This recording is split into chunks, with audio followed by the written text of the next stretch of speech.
ल हेर गाई भोलब्यालो क्रममा तेस्री बेदको भैँसी हो जी। चुर पनि पढ्न लागिसके हेर अलिअलि। अनि यो हो दोस्री बेदको भैँसी, यो पनि भोलब्यालै क्रममा छ। यो लास्ट ब्याउने हो, जेठको लास्ट। हेर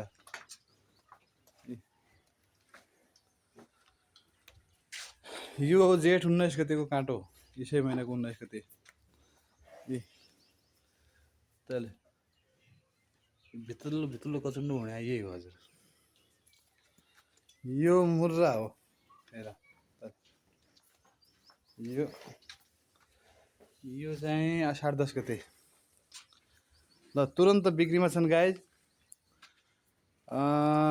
तुरन्त बिक्रीमा 3टा भैँसी भोलब्याला क्रममा। अनि एउटा चाहिँ तपाईको